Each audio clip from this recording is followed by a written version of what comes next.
കുഞ്ഞെ, നീ ഭാരപ്പെട്ടിരിക്കുകയാണ്, നീ ഭയപ്പെട്ടിരിക്കുകയാണ്, നീ ഏകാന്തതയുടെ നടുവിലാണ്, നിന്റെ അടുക്കൽ ആരും തന്നെ ഇല്ല.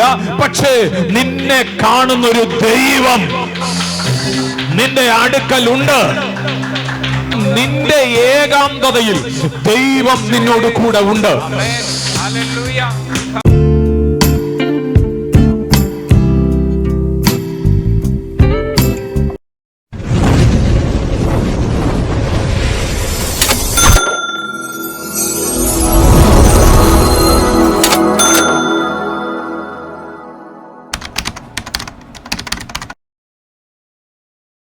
ഹല്ലേലൂയ.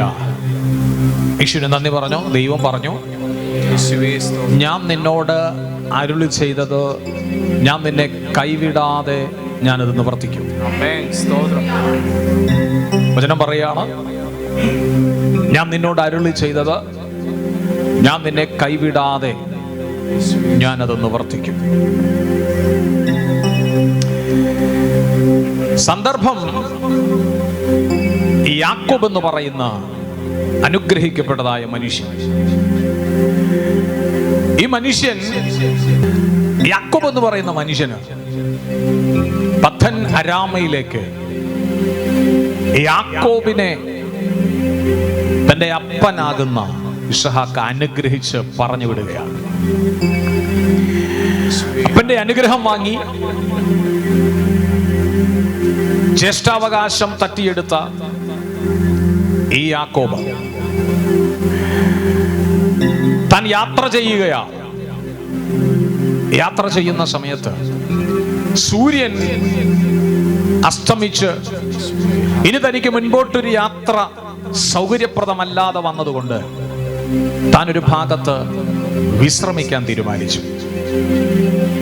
താൻ അവിടെ വിശ്രമിക്കുന്ന സമയത്ത് താൻ കിടക്കുന്നതായിരിക്കുന്ന സ്ഥലത്ത് ഒരു പാറ അല്ലെങ്കിൽ ഒരു കല്ല് എടുത്തു വെച്ച് തലയണയായി വെച്ച് താൻ അവിടെ കിടക്കുകയാണ്. രാത്രിയാണ്, മുൻപോട്ട് പോകാനായിട്ടുള്ള സാഹചര്യം അല്ല. അല്പം വിശ്രമിക്കാനായിട്ട് താൻ ആ വഴിയിൽ ഏകാന്തതയുടെ നടുവിൽ താൻ ഒറ്റയ്ക്ക് തൻ്റെ ഭയത്തോടെ, ഒന്നുകൂടെ പറഞ്ഞാൽ ജ്യേഷ്ഠനായിരിക്കുന്ന ഏശാവ് തന്നെ കൊല്ലും എന്നുള്ള ഭയവും കൂടെ ഉള്ളത് കൊണ്ട് തൻ്റെ യാത്രയിൽ താൻ വളരെ ഭയത്തിലും, തന്നോടുകൂടെ ആരും തന്നെ ഇല്ല, വളരെ ഏകാന്തതയിലും താൻ അവിടെ രാത്രി ഉറങ്ങുകയാണ്. ഉറങ്ങിക്കിടക്കുമ്പോൾ അവനൊരു ദർശനം കാണുകയാണ്. ആ ദർശനം ഇതാണ്: സ്വർഗത്തോളം എത്തുന്ന ഭൂമിയിൽ നിന്നുള്ള ഒരു ഗോവണി കാണുകയും അതിൽ ദൈവത്തിന്റെ ദൂതന്മാർ കയറുകയും ഇറങ്ങുകയും ചെയ്യുകയും അതിന്റെ മുകളിൽ യഹോവയായ ദൈവം ഈ യാക്കോബിനോട് ശക്തമായി സംസാരിക്കുകയും ചെയ്യുന്ന ഒരു ദർശനം താൻ കാണുകയാണ്. ആ സംസാരത്തിൻ്റെതായിരിക്കുന്ന ഒരു ഭാഗമാണ് നമ്മൾ ഇന്നു പകൽ വായിക്കാനിടയായത്. യാക്കോബിനെ കുറിച്ച് പഠിക്കുമ്പോൾ താൻ വളരെ ഭയത്തോടെ പോവുകയാണ്. എല്ലാവരും പറഞ്ഞ് ഭയത്തോടെ, വളരെ ഭയത്തോടെ, ഏകാന്തതയോടെ താൻ യാത്ര ചെയ്തുകൊണ്ടിരിക്കുന്നതിന്റെ നടുവിൽ ഇതാ ദൈവം അവനോട് ഇടപെടാൻ വരികയാണ്. ഞാൻ ആത്മാവിൽ പ്രാരംഭത്തിൽ ഇങ്ങനെ ഒരു ദൂത് പറയാം. ഏകാന്തതയുടെ നടുവിൽ ഭയത്തോടെ ഇരിക്കുന്ന നിന്നെ അന്വേഷിച്ച് ഇറങ്ങി വരുന്നൊരു സ്വർഗത്തിലെ ദൈവമുണ്ട്.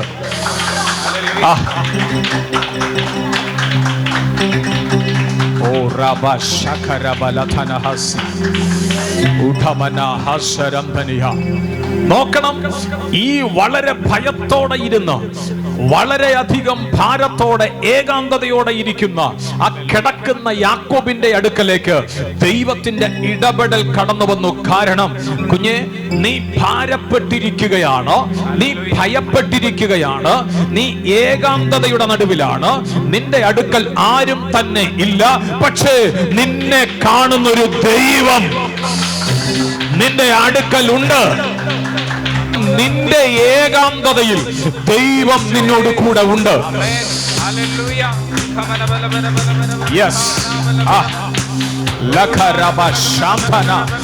വിശ്വസിക്കുന്നവർ ചേർന്ന് ദൈവത്തിന് സ്തോത്രം ചെയ്ത് ഈ ദൂത് ഇന്ന് പകലിൽ ഏറ്റെടുത്തു.